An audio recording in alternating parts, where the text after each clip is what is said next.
अंग 14। किताबां पढ़ते रहना मेरा शौक सी ते पढ़ाउणा धंधा।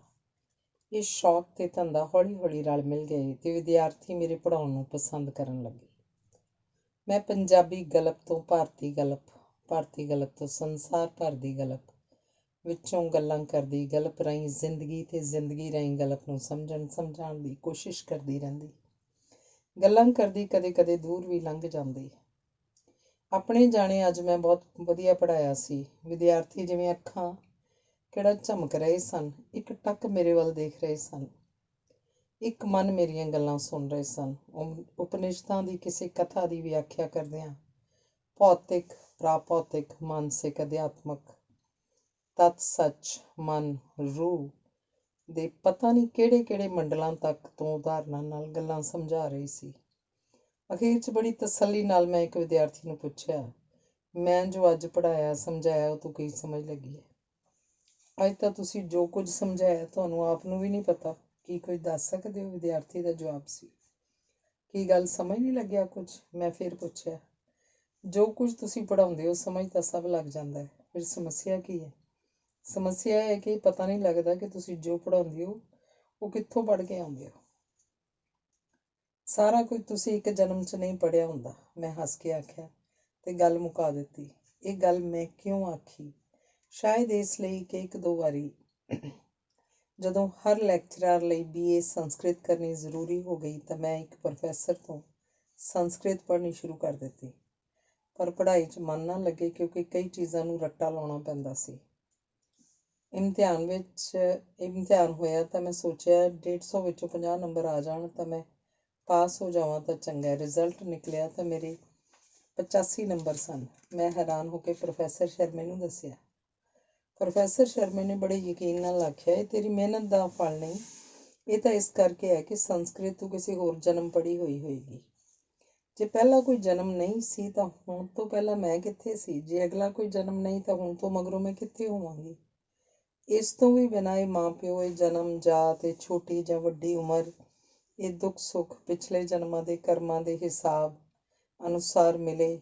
ਜੇ ਨਾ ਮੰਨੀਏ ਤਾਂ ਹੋਰ ਕਿਸ ਤਰ੍ਹਾਂ ਮਿਲੇ ਮੰਨੀਏ? ਅਗਲੇ ਪਿਛਲੇ ਜਨਮਾਂ ਬਾਰੇ ਸੋਚਦਿਆਂ ਪਤਾ ਨਹੀਂ ਕਿਵੇਂ ਇੱਕ ਰਾਤ ਮੈਨੂੰ ਸੁਪਨਾ ਆਇਆ ਜਿਵੇਂ ਇੰਗਲੈਂਡ ਵਿੱਚ ਦਰਿਆ ਦੇ ਕੰਢੇ ਸ਼ਹਿਰ ਤੋਂ ਦੂਰ ਮੇਰਾ ਇੱਕ ਘਰ ਸੀ। ਉਸ ਘਰ ਦੀ ਸ਼ਕਲ ਜਾਗਣ ਮਗਰੋਂ ਵੀ ਹੂ ਬਹੂ ਮੈਨੂੰ ਯਾਦ ਸੀ। ਕਈ ਸਾਲਾਂ ਮਗਰੋਂ ਮੈਂ ਆਪਣੀ ਭੈਣ ਨੂੰ ਮਿਲਣ ਵਲੈਤ ਗਈ।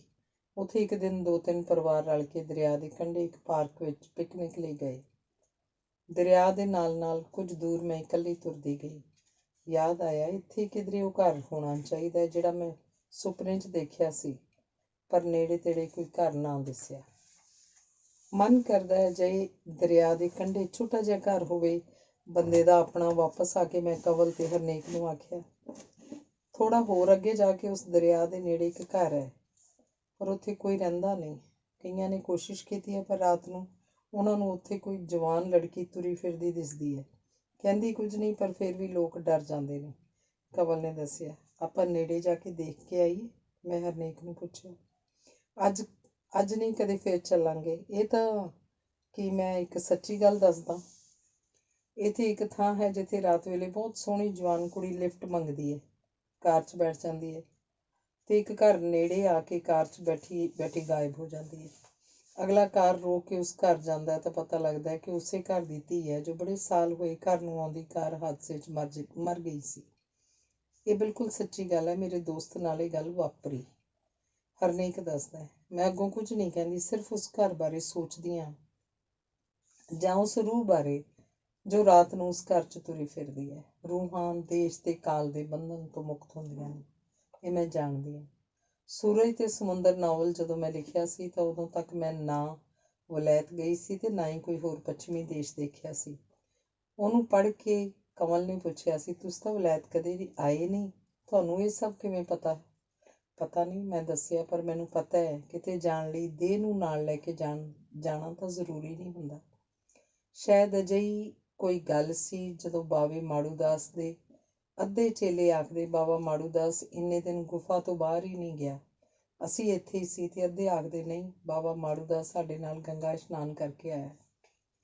ਜੋ ਕੁਝ ਸਾਨੂੰ ਦਿਸਦਾ ਹੈ ਉਹੀ ਤਾਂ ਪੂਰਨ ਸੱਚ ਨਹੀਂ। ਇਹ ਗੱਲ ਕਈ ਵਾਰੀ ਸਾਨੂੰ ਯਾਦ ਨਹੀਂ ਰਹਿੰਦੀ। ਮਨ ਜਦੋਂ ਕਦੇ ਉਦਾਸੀ ਦੇ ਹਨੇਰਿਆਂ 'ਚ ਗਰਕਣ ਲੱਗਦਾ, ਜ਼ਿੰਦਗੀ ਦੇ ਅਰਥ ਧੁੰਦਲੇ ਹੋ ਜਾਂਦੇ, ਰਿਸ਼ਤਿਆਂ ਵਿੱਚੋਂ ਵਿਸ਼ਵਾਸ ਗੁਆਚ ਜਾਂਦਾ, ਭੂਤ ਤੇ ਭਵਿੱਖ ਕੋਈ ਰਾਹ ਨਾ ਦਿੰਦੇ, ਦਮ ਘੁੱਟਣ ਲੱਗਦਾ, ਉਸ ਘੜੀ ਆਤਮ ਹੱਤਿਆ, ਗੂੜੀ ਨੀਂਦ, ਸੰਘਣੀ ਇੱਛਾ, ਆਪਣੇ ਆਪ ਤੋਂ ਪਾਰ ਲੰਘ ਜਾਣ ਦਾ ਵਸੀਲਾ ਤੇ ਸੁੱਖ ਸ਼ਾਂਤੀ ਦਾ ਮੁਕਾਮ ਦਿਸਣ ਲੱਗ ਜਾਂਦੇ। ਕੁਝ ਚਿਰ ਮਗਰੋਂ ਆਤਮ ਹੱਤਿਆ ਦਾ ਖਿਆਲ ਜਿਵੇਂ ਪਨਾਹ ਬਣ ਗਿਆ। ਸਾਰੇ ਦੁੱਖਾਂ ਦਾ ਦਾਰੂ ਤੇ ਅਣਖਰਚੇ ਧਨ ਵਰਗਾ ਤਰਵਾਸ ਵੀ। ਜਦੋਂ ਪਾਣੀ ਸਿਰ ਤੋਂ ਲੰਘ ਗਿਆ, ਨੀਂਦ ਵਾਲੀਆਂ ਗੋਲੀਆਂ ਦੇ ਇੱਕ ਫੱਕੇ ਦੀ ਹੀ ਤਾਂ ਬਸ ਗੱਲ ਹੈ, ਸੋਚ ਕੇ ਆਪਣੇ ਮਨ ਨੂੰ ਸਹਿਜ ਕਰਨ ਦੀ ਕੋਸ਼ਿਸ਼ ਕਰਦੀ। ਪਰ ਅਚਾਨਕ ਇੱਕ ਰਾਤ ਸੁਪਨਾ ਆਇਆ ਕਿ ਮੈਂ ਆਤਮ ਹੱਤਿਆ ਕਰਕੇ ਮਰ ਗਈ ਹਾਂ। ਮਰਨ ਤੋਂ ਮਗਰੋਂ ਇਸ ਦੇਹ ਦੀ ਥਾਂ ਮੈਂ ਚਿੱਟੇ ਧੂੰਏਂ ਦੀ ਬਣੀ ਹੋਈ ਸੀ। ਡਰਾਇੰਗ ਰੂਮ 'ਚ ਵੀਰਾ ਤੇ ਇੱਕ ਭੈਣ ਬੈਠੇ ਗੱਲਾਂ ਕਰ ਰਹੇ ਸਨ। ਬੀਜੀ ਆ ਕੇ ਕੁਝ ਆਖਦੇ ਹਨ ਤੇ ਵਿੱਚੋਂ ਕੋਈ ਗੱਲ ਮੈਂ ਕਰਦੀ ਹਾਂ। ਮੇਰੀ ਗੱਲ ਵੱਲ ਕਿਸੇ ਨੇ ਧਿਆਨ ਨਹੀਂ ਦਿੱਤਾ, ਹੁੰਗਾਰਾ ਨਹੀਂ ਭਰਿਆ, ਮੇਰੇ ਵੱਲ ਕੋਈ ਝਾਕਿਆ ਹੀ ਨਹੀਂ। ਸ਼ਾਇਦ ਮੇਰੀ ਗੱਲ ਉਹਨਾਂ ਨੂੰ ਸੁਣੀ ਹੀ ਨਹੀਂ, ਸ਼ਾਇਦ ਮੈਂ ਉਹਨਾਂ ਨੂੰ ਦਿਸ ਵੀ ਨਹੀਂ ਸੀ ਰਹੀ। ਮੈਂ ਤਾਂ ਸਿਰਫ ਚਿੱਟੇ ਧੂੰਏਂ ਦੀ ਬਣੀ ਹੋਈ ਸੀ। ਬੀਜੀ ਮੈਨੂੰ ਪਿਆਸ ਲੱਗੀ ਹੈ, ਮੈਂ ਬੀਜੀ ਨੂੰ ਆਖਦੀ ਹਾਂ, ਉਹ ਬੋਲਦੇ ਹੀ ਨਹੀਂ। ਮੇਰੀ ਗੱਲ ਉਹਨਾਂ ਗੌਲੀ ਹੀ ਨਹੀਂ, ਮੇਰੇ ਵੱਲ ਤੱਕਿਆ ਵੀ ਨਹੀਂ। ਮੈਂ ਬੇਜੀ ਦੀ ਬਾਂਹ ਹਲੂਣ ਕੇ ਜ਼ਰਾ ਔਖੀ ਹੋ ਕੇ ਆਖਦੀ ਹਾਂ, ਬੇਜੀ ਮੈਨੂੰ ਪਿਆਸ ਲੱਗੀ ਹੈ, ਪਰ ਲਓ। ਮੈਂ ਜੋ ਧੂੰਏਂ ਦੀ ਬਣੀ ਹੋਈ ਸੀ, ਬੇਜੀ ਦੀ ਬਾਂਹ ਨੂੰ ਜਦੋਂ ਹਲੂਣਦੀ ਹਾਂ ਤਾਂ ਅੱਧਾ ਧੂੰਆਂ ਬੇਜੀ ਦੇ ਅੱਗੋਂ ਦੀ ਤੇ ਅੱਧਾ ਪਿੱਛੋਂ ਦੀ ਲੰਘ ਜਾਂਦਾ। ਬੇਜੀ ਨੂੰ ਕੁਝ ਪਤਾ ਨਹੀਂ ਲੱਗਿਆ।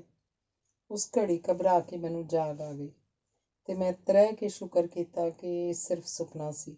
ਉਸ ਘੜੀ ਮੈਂ ਜਾਣਿਆ, ਆਤਮ ਹੱਤਿਆ ਨਾਲ ਤੁਸੀਂ ਸਿਰਫ ਆਪਣੀ ਦੇਹ ਨੂੰ ਹੀ ਮੁਕਾਉਂਦੇ ਹੋ, ਆਪਣੇ ਆਪ ਨੂੰ ਨਹੀਂ।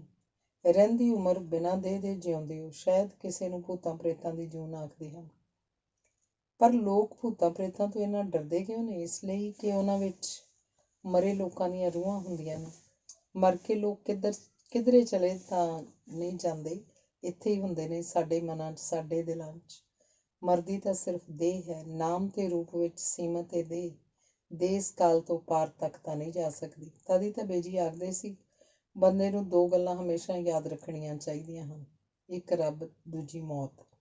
ਰੱਬ ਸਾਡੀ ਅਸੀਮ ਅਨੰਤਤਾ ਦਾ ਨਾਮ ਹੈ ਤੇ ਮੌਤ ਸਾਡੀ ਸੀਮਾ ਹੈ। ਤੇ ਫਿਰ ਜ਼ਿੰਦਗੀ ਕੀ ਹੈ? ਆਦਿ ਕਾਲ ਤੋਂ ਤੁਰਿਆ ਆ ਰਿਹਾ ਇਹ ਸਵਾਲ ਹਰ ਮਨੁੱਖ ਨੂੰ ਉਹਦੇ ਜਿੱਡਾ ਹੋ ਕੇ ਮਿਲਦਾ ਹੈ। ਹਰ ਬੰਦਾ ਆਪਣੇ ਜਿੱਡਾ ਹੀ ਉਹਦਾ ਜਵਾਬ ਕੱਢਦਾ ਹੈ। ਚੈਕਵ ਦੀ ਇੱਕ ਨਿੱਕੀ ਕਹਾਣੀ ਵਿੱਚ ਲੜਕੀ ਬਜ਼ੁਰਗ ਪ੍ਰੋਫੈਸਰ ਨੂੰ ਪੁੱਛਦੀ ਹੈ, ਜ਼ਿੰਦਗੀ ਕੀ ਹੈ? ਉਹ ਆਖਦਾ, ਮੈਂ ਸੱਚ ਆਖਦਾ, ਮੈਂ ਨਹੀਂ ਜਾਣਦਾ ਜ਼ਿੰਦਗੀ ਕੀ ਹੈ। ਸ਼ਾਇਦ ਜ਼ਿੰਦਗੀ ਕੰਮ ਹੈ। ਗੀਤਾ ਦਾ ਕਰਤੱਵਵਾਦ, ਭਾਰਤੀ ਦਰਸ਼ਨ ਦਾ ਕਰਮ ਸਿਧਾਂਤ, ਸਿੱਖ ਧਰਮ ਦਾ ਕਰਮ ਯੋਗ, ਸ਼ਾਇਦ ਸਭ ਇੱਕੋ ਹੀ ਹਨ। ਤੁਹਾਡੇ ਕਰਮ ਨਾ ਸਿਰਫ ਤੁਹਾਨੂੰ ਸਿਰਜਦੇ ਹਨ, ਸਗੋਂ ਤੁਹਾਡੇ ਲਈ ਜ਼ਿੰਦਗੀ ਵੀ ਸਿਰਜਦੇ ਹਨ।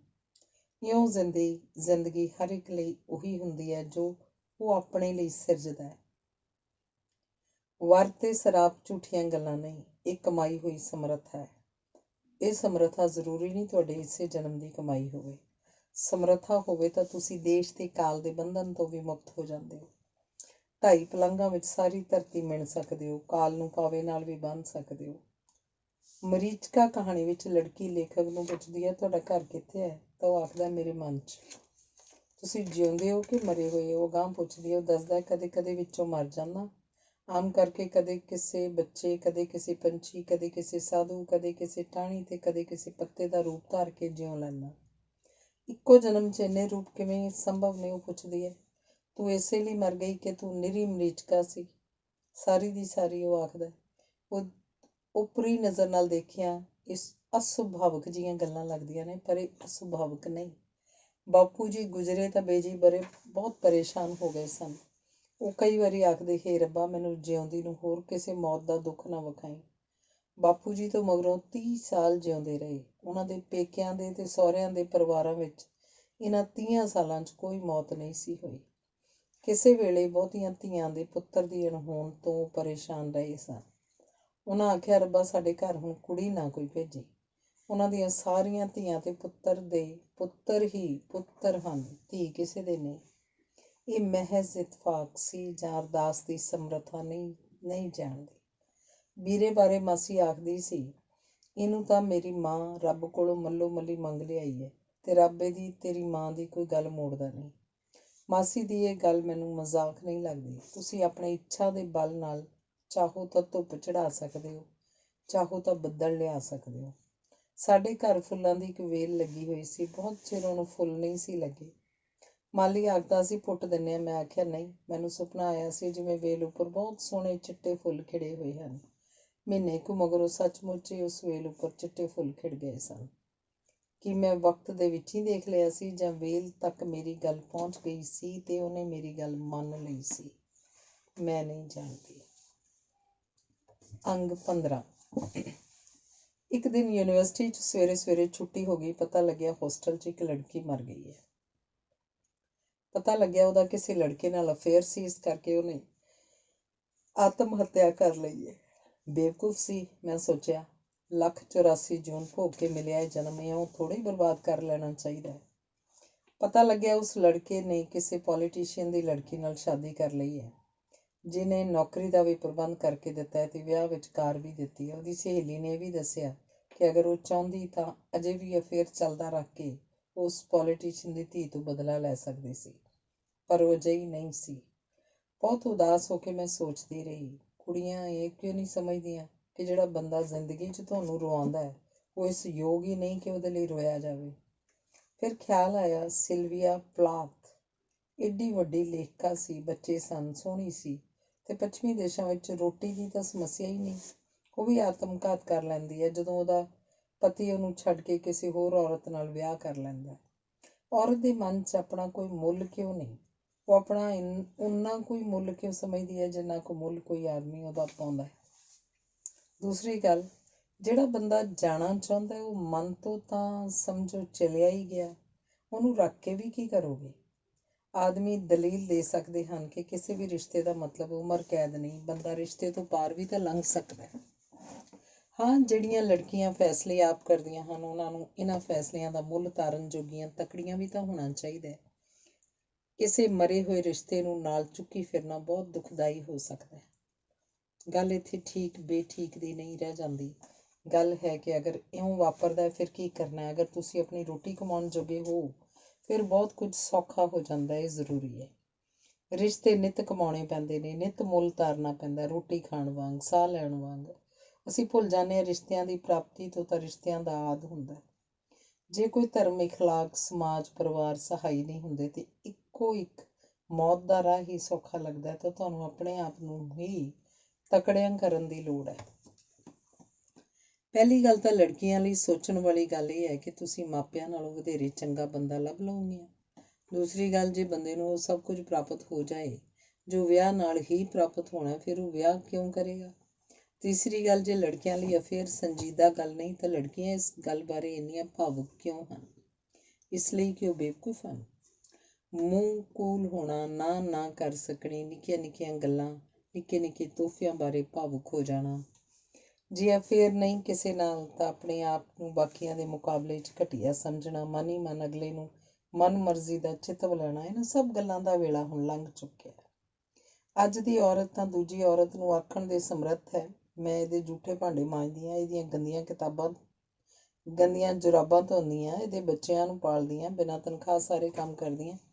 ਫਿਰ ਵੀ ਇਹ ਜੇ ਮੇਰੇ ਨਾਲ ਖੁਸ਼ ਨਹੀਂ ਤਾਂ ਤੂੰ ਲੈ ਜਾ ਇਹਨੂੰ।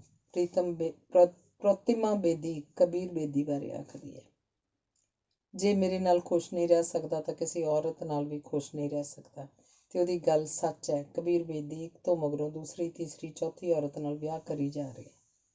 ਹਰ ਦੂਸਰੀ ਔਰਤ ਇਹ ਭੁੱਲ ਜਾਂਦੀ ਹੈ ਕਿ ਜੇ ਉਹ ਪਹਿਲੀ ਔਰਤ ਨੂੰ ਛੱਡ ਸਕਦਾ ਤਾਂ ਦੂਜੀ ਨੂੰ ਕਿਉਂ ਨਹੀਂ ਛੱਡ ਸਕਦਾ।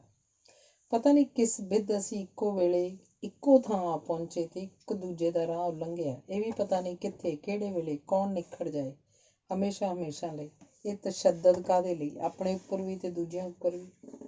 ਹਸਤਾਖਰ ਤੇ ਪੈੜ ਚਾਲ ਨਾਵਲਾਂ 'ਚ ਪਹਿਲੇ ਮੈਡਮ ਸੀਮਾ ਤੇ ਫਿਰ ਉਹਦੀ ਧੀ ਸਿਮਰਨ ਅਜਿਹੀ ਸਵਾਲਾਂ ਤੋਂ ਪਾਰ ਲੰਘਣ ਦੀ ਕੋਸ਼ਿਸ਼ ਕਰਦੀਆਂ ਹਨ।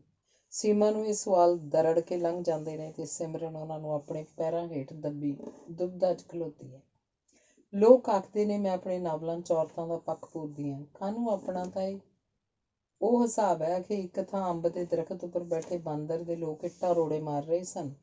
ਕਿਸੇ ਭਲੇ ਰਾਹੀ ਨੇ ਪੁੱਛਿਆ, ਇਹ ਸਾਰੇ ਲੋਕ ਕਿਹਨੂੰ ਮਾਰ ਰਹੇ ਨੇ? ਕਿਸੇ ਨੇ ਦੱਸਿਆ ਬਾਂਦਰ ਨੂੰ। ਉਹਨੇ ਪੁੱਛਿਆ, ਬਾਂਦਰ ਵੱਲ ਕੌਣ ਹੈ? ਅਗਲੇ ਨੇ ਦੱਸਿਆ, ਕੋਈ ਨਹੀਂ। ਇਸ ਉੱਪਰ ਉਸ ਭਲੇ ਰਾਹੀ ਨੇ ਆਖਿਆ, ਤਾਂ ਫਿਰ ਬਾਂਦਰ ਵੱਲ ਮੈਂ ਹਾਂ, ਬਸ ਮਜ਼ਲੂਮ ਦੇ ਨਾਲ ਖੜੋ ਜਾਈਦਾ। ਇਸੇ ਲਈ ਅੰਤਰਰਾਸ਼ਟਰੀ ਔਰਤ ਦਿਵਸ ਉੱਤੇ ਮੈਂ ਔਰਤਾਂ ਦੀ ਸਥਿਤੀ ਬਾਰੇ ਲਿਖਿਆ ਸੀ। ਉਂਝ ਤਾਂ 8 ਮਾਰਚ ਵੀ ਬਾਕੀ ਦਿਨਾਂ ਵਰਗਾ ਹੀ ਦਿਨ ਹੈ, ਪਰ ਇਹਨੂੰ ਮਹਿਲਾ ਦਿਵਸ ਮਿੱਥ ਕੇ ਵੱਖਰਾ ਤੇ ਵਿਸ਼ੇਸ਼ ਦਿਨ ਬਣਾ ਦਿੱਤਾ ਗਿਆ। ਇੰਨੇ ਕੁ ਧਿਆਨ ਦੀ ਹੱਕਦਾਰ ਬਣਨ ਲਈ ਵੀ ਔਰਤ ਨੂੰ ਬਹੁਤ ਸੰਘਰਸ਼ ਕਰਨਾ ਪਿਆ। ਉਂਝ ਤਾਂ ਦੁਨੀਆ ਦੀ ਅੱਧੀ ਵਸੋਂ ਔਰਤਾਂ ਦੀ ਹੈ, ਪਰ ਉਹਨਾਂ ਦੀ ਪਹਿਚਾਣ ਮਾਂ, ਭੈਣ, ਪਤਨੀ, ਬੇਟੀ, ਪ੍ਰੇਮਿਕਾ, ਵੇਸਵਾ ਕਰਕੇ ਤਾਂ ਹੈ, ਪਰ ਇਨਸਾਨ ਕਰਕੇ ਨਹੀਂ। ਫਲਸਰੂਪ ਔਰਤ ਆਪਣੀ ਪਹਿਚਾਣ ਆਪ ਵੀ ਭੁੱਲ ਗਈ ਹੈ। ਦੂਸਰੇ ਉਹਨੂੰ ਕੀ ਸਮਝਦੇ ਨੇ ਤੇ ਉਸ ਬਾਰੇ ਕੀ ਸੋਚਦੇ ਨੇ, ਇਹੀ ਗੱਲ ਉਹਦੀ ਸੋਚ ਦਾ ਆਦ ਤੇ ਅੰਤ ਬਣ ਗਈ।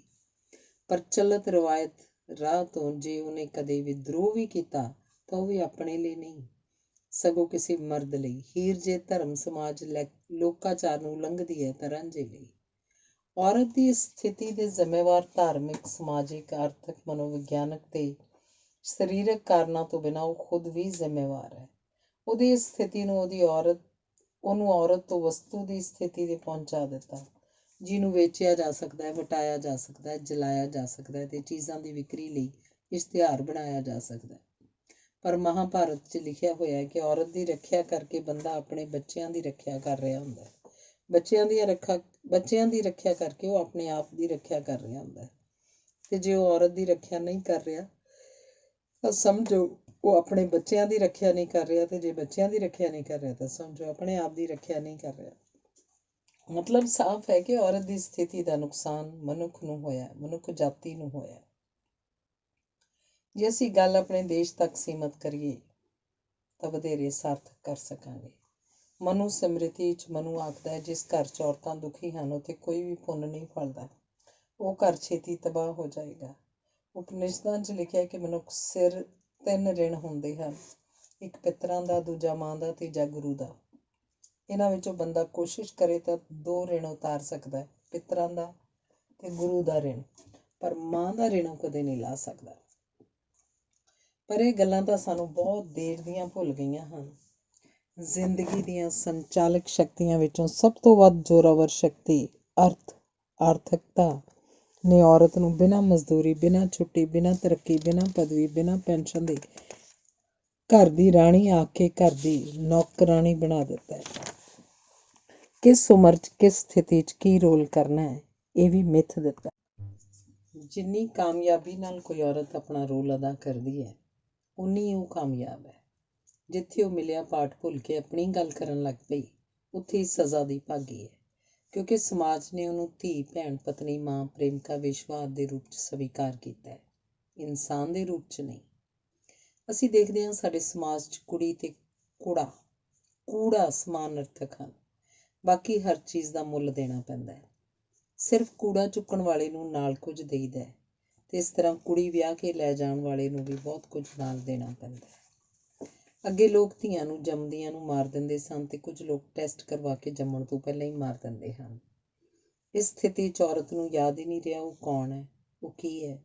ਫਰਾਂਸੀਸੀ ਲੇਖਕਾ ਸਮੂਨ ਆਖਦੀ ਹੈ ਕਿ ਔਰਤ ਛੋਟੇ ਤੋਂ ਛੋਟੇ ਬੱਚੇ ਨੂੰ ਝਿੜਕਣ ਲਈ ਵੀ ਆਖੇਗੀ, ਦੱਸਾਂਗੀ ਤੇਰੇ ਪਿਓ ਨੂੰ। ਔਰਤ ਨੇ ਜਦੋਂ ਆਪਣੀ ਪਹਿਚਾਣ ਗਵਾ ਲਈ, ਉਹਦਾ ਜਦੋਂ ਆਪਣੇ ਆਪ 'ਚ ਯਕੀਨ ਨਾ ਰਿਹਾ ਤਾਂ ਉਹਨੇ ਆਪਣਾ ਉਹੀ ਮੁੱਲ ਸਮਝਿਆ ਜੋ ਮੁੱਲ ਬੰਦੇ ਨੇ ਉਹਦਾ ਪਾਇਆ।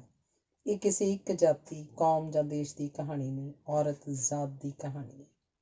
ਔਰਤ ਦੀ ਇਸ ਕਿਸਮ ਦੀ ਸਥਿਤੀ ਦਾ ਨੁਕਸਾਨ ਔਰਤ ਨੂੰ ਤਾਂ ਹੋਇਆ ਹੀ ਹੈ, ਪਰ ਉਸ ਤੋਂ ਵੀ ਵੱਧ ਮਨੁੱਖ ਜਾਤੀ ਨੂੰ ਹੋਇਆ। ਰੋਟੀ ਕੱਪੜੇ ਤੋਂ ਮੁਹਤਾਜ, ਗੁਲਾਮੀ ਹੰਢਾਉਂਦੀ ਤੇ ਝੂਠ ਜਿਉਂਦੀ ਔਰਤ ਬੰਦੇ ਨੂੰ ਕਦੋਂ ਸੁਤੰਤਰ ਸੋਚ ਤੇ ਸੱਚ ਦੀ ਸਮਝ ਹੋ ਸਕਦੀ ਹੈ। ਫਲਸਰੂਪ ਮਨੁੱਖੀ ਜਾਮੇ 'ਚ ਵੀ ਬਹੁਤ ਸਾਰੇ ਲੋਕ ਵੈਜੀਟੇਬਲ ਐਗਜ਼ਿਸਟੈਂਸ ਉੱਪਰ ਹੀ ਖੜੋ ਗਏ ਤੇ ਬਹੁਤ ਸਾਰੇ ਲੋਕ ਸਿਰਫ ਐਨੀਮਲ ਐਗਜ਼ਿਸਟੈਂਸ ਤੱਕ ਹੀ ਜਾ ਸਕੇ ਹਨ। ਮਨੁੱਖ ਹੋਣ ਦੀਆਂ ਬਸ ਗੱਲਾਂ ਹੀ ਕਰਦੇ ਨੇ। ਪੱਛਮ ਵਿੱਚ ਕੁਝ ਜੁਰਤ ਵਾਲੀਆਂ ਔਰਤਾਂ ਨੇ ਇਸ ਸਭ ਕਾਸੇ ਨੂੰ ਸਮਝਾਉਣ ਦੀ ਕੋਸ਼ਿਸ਼ ਕੀਤੀ। ਫੈਮਿਨਿਸਟ ਲਹਿਰਾਂ ਚੱਲੀਆਂ।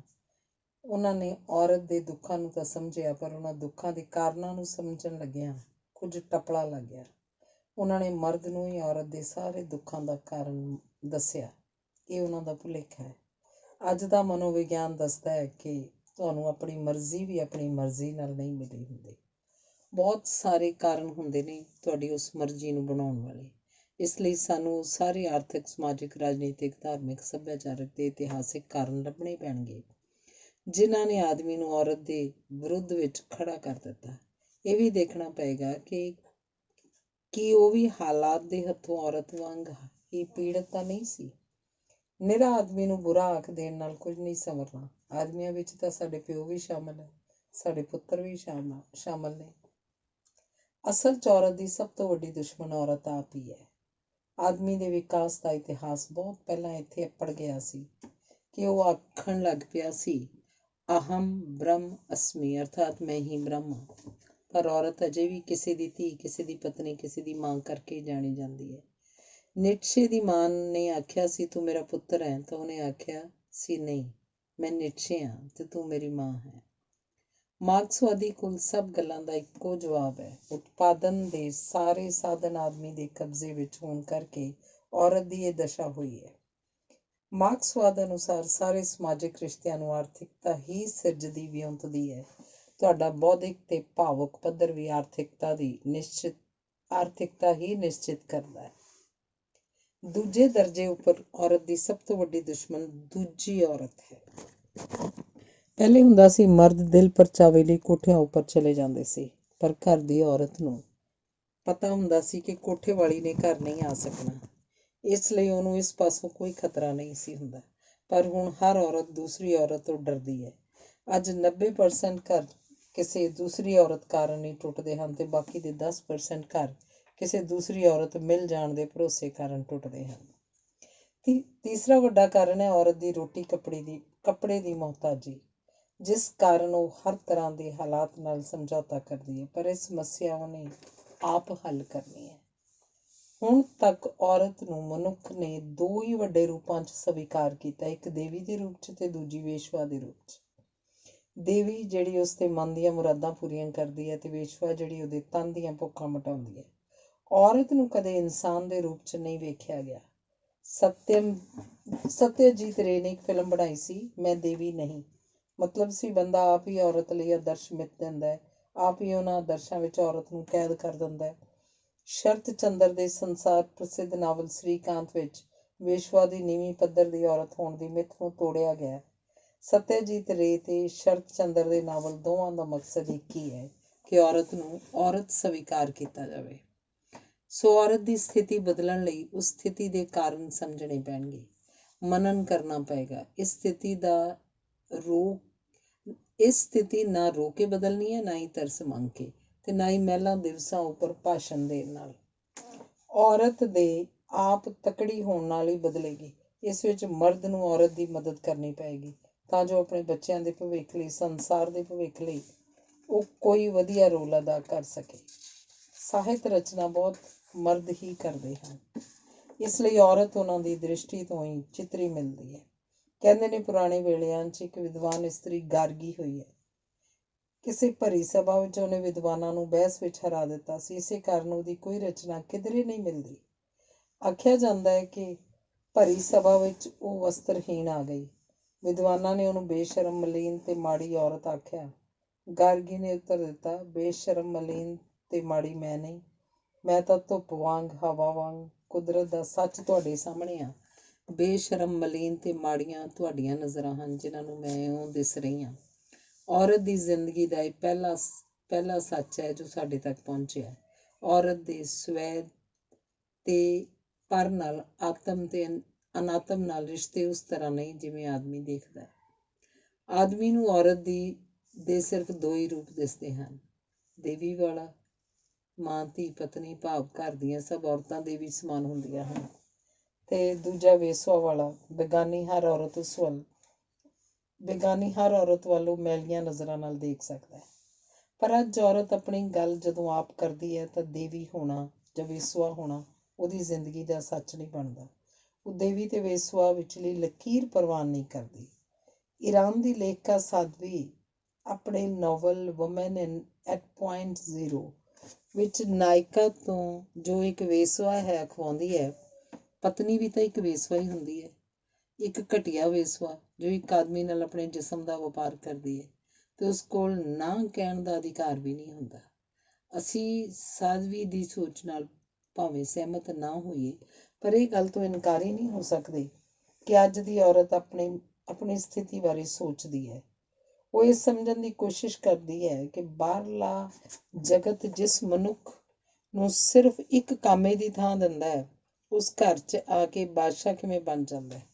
ਇਸ ਸਥਿਤੀ ਲਈ ਕੌਣ ਜ਼ਿੰਮੇਵਾਰ ਹੈ? ਸਮਾਜਿਕ ਢਾਂਚਾ, ਆਦਮੀ ਜਾਂ ਔਰਤ ਆਪ, ਜਾਂ ਸਾਰੇ ਹੀ? ਅੰਮ੍ਰਿਤਾ ਪ੍ਰੀਤਮ ਦੀ ਕਵਿਤਾ ਅੰਨਦਾਤਾ 'ਚ ਹੀ ਪ੍ਰਸੰਗ ਵਿੱਚ ਹੈ। ਜਦੋਂ ਛਪੀ ਸੀ ਤਾਂ ਬੜਾ ਵਾਵੇਲਾ ਖੜਾ ਹੋਇਆ ਸੀ। ਮਨਜੀਤ ਦੀ ਕਵਿਤਾ ਕਿ ਪਤੀ ਉਹ ਭੇੜੀਆ ਜਿਹੜਾ ਔਰਤ ਨੂੰ ਦੂਜੇ ਭੇੜੀਏ ਤੋਂ ਬਚਾਉਂਦਾ ਪਰ ਆਪ ਖਾ ਜਾਂਦਾ ਹੈ। ਸਾਡੇ ਪ੍ਰਚਲਿਤ ਪ੍ਰਵਾਨਿਤ ਪ੍ਰਤੀ ਪਰਮੇਸ਼ਰ ਵਾਲੇ ਰੂਪ ਉੱਤੇ ਬੜੀ ਕਰੜੀ ਸੱਟ ਮਾਰਦਾ ਹੈ। ਇਹ ਆਧੁਨਿਕ ਔਰਤ ਦਾ ਹਲਫੀਆ ਬਿਆਨ ਵੀ ਤਾਂ ਹੋ ਸਕਦਾ ਹੈ। ਅਸੀਂ ਇਸ ਉੱਪਰ ਗੌਰ ਕੀਤੇ ਬਿਨਾਂ ਨਹੀਂ ਅਗਾਂਹ ਲੰਘ ਸਕਦੇ। ਔਰਤ ਜਿਹਨੂੰ ਪ੍ਰਕਿਰਤੀ ਸ਼ਕਤੀ ਮਾਇਆ ਦੀ ਸੰਗਿਆ ਦੇ ਕੇ ਸਮਝਣ ਦੀਆਂ ਆਦਿ ਕਾਲ ਤੋਂ ਕੋਸ਼ਿਸ਼ਾਂ ਹੁੰਦੀਆਂ ਰਹੀਆਂ ਹਨ, ਅੱਜ ਉਹ ਆਪਣੀ ਗੱਲ ਆਪ ਕਹਿਣ ਤੁਰ ਪਈ ਹੈ। ਉਹਦਾ ਆਪਣੀ ਰਚਨਾ ਨਾਲ ਰਿਸ਼ਤਾ ਮਾਂ ਬੱਚੇ ਵਾਲਾ ਹੁੰਦਾ ਹੈ, ਜਿਸ ਕਰਕੇ ਉਹਦੀ ਰਚਨਾ ਮਹਿਜ ਉਹਦੀ ਸੋਚ ਦਾ ਨਤੀਜਾ ਨਹੀਂ ਹੁੰਦੀ, ਸਗੋਂ ਉਹਦੀ ਸਮੁੱਚੀ ਹੋਂਦ ਦਾ ਪ੍ਰਗਟਾ ਹੁੰਦੀ ਹੈ।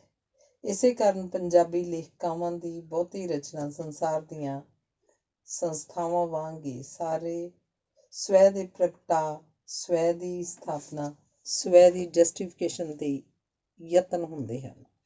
ਪੰਜਾਬੀ ਲੇਖਕਾਵਾਂ ਦੀਆਂ ਬਹੁਤ ਹੀ ਘੱਟ ਅਜਿਹੀਆਂ ਰਚਨਾਵਾਂ ਤੁਹਾਨੂੰ ਮਿਲਦੀਆਂ ਹਨ ਜਿਨ੍ਹਾਂ ਵਿੱਚ ਉਹਨਾਂ ਨੇ ਸਵੈ ਤੋਂ ਪਾਰ ਜਾ ਕੇ ਸ੍ਰਿਸ਼ਟੀ ਤੇ ਸਮਾਜ ਦੇ ਮੂਲ ਪ੍ਰਸ਼ਨਾਂ ਨੂੰ ਵਿਵੇਕ ਦੀ ਪੱਧਰ ਉੱਪਰ ਸਮਝਿਆ ਜਾਂ ਚਿਤਰਿਆ ਹੋਵੇ। ਅਖੇ ਚੱਪਾ ਕੁ ਚੰਦ ਦੇ ਤੇ ਮੁੱਠ ਕੁ ਤਾਰੇ, ਸਾਡਾ ਮੱਲ ਬੈਠੇ ਅਸਮਾਨ। ਬੜੀਆਂ ਨਿਗੂਣੀਆਂ ਸਮੱਸਿਆਵਾਂ ਇਹਨਾਂ ਦੀ ਜ਼ਿੰਦਗੀ ਦੇ ਆਰ ਪਾਰ ਫੈਲੀਆਂ ਦਿਸਣਗੀਆਂ। ਇਹਦਾ ਵੱਡਾ ਕਾਰਨ ਇਹ ਹੈ ਕਿ ਉਹ ਵੀ ਔਰਤਾਂ ਹਨ। ਅੱਜ ਦੀ ਵਿਗਿਆਨਕ ਸੋਚ ਤੇ ਮਨੋਵਿਗਿਆਨਕ, ਜੀਵ ਵਿਗਿਆਨ, ਅਰਥ ਵਿਗਿਆਨ ਤੇ ਸਮਾਜ ਵਿਗਿਆਨ ਦੀਆਂ ਲੱਭਤਾਂ ਨੂੰ ਔਰਤ ਦੇ ਸਨਮੁਖ ਕਰ ਦਿੱਤਾ ਹੈ ਤੇ ਹੁਣ ਉਹ ਇਸ ਗੱਲ ਤੇ ਚੇਤਨ ਹੈ। ਸਮਾਜ ਇੱਕ ਜੀਵੰਤ ਨਿਰੰਤਰ ਪਰਿਵਾਰ ਵਜੋਂ ਵਿਕਸਿਤ ਹੁੰਦਾ ਹੈ। ਵਿਕਾਸ ਦੀ ਇਹ ਪ੍ਰਕਿਰਿਆ ਕਈ ਇਤਿਹਾਸਿਕ ਪੜਾਅ ਨਿਸ਼ਚਿਤ ਕਰਦੀ ਹੈ। ਇੱਕ ਦੂਜੇ ਤੋਂ ਭਿੰਨ ਹੋ ਕੇ ਵੀ ਇਹ ਇਤਿਹਾਸਿਕ ਪੜਾਅ ਇੱਕ ਵਿਕਾਸ ਕ੍ਰਮ ਵਿੱਚ ਬਚੇ ਹੋਏ ਹੁੰਦੇ ਹਨ। ਅੱਜ ਦੀ ਪੰਜਾਬੀ ਲੇਖਿਕਾ ਜਿਸ ਪੜਾਅ ਉੱਪਰ ਖੜੀ ਹੈ, ਉੱਥੇ ਪਰੰਪਰਾ ਉਹਦੇ ਮੇਚ ਨਹੀਂ ਰਹਿ ਗਈ ਤੇ ਆਧੁਨਿਕਤਾ ਦੇ ਉਹ ਆਪ ਮੇਚ ਨਹੀਂ, ਜਿਸ ਕਰਕੇ ਉਹ ਜਿਉਣ ਮਰਨ ਦੇ ਨਵੇਂ ਮਾਡਲ ਦੀ ਤਲਾਸ਼ ਵਿੱਚ ਹੈ। ਇਸ ਤਲਾਸ਼ ਵਿੱਚ ਕਈ ਲੋਕ ਉਹ ਕੁਝ ਭੰਨ ਤੋੜ ਕੇ ਆਪਣੇ ਮੇਚ ਦਾ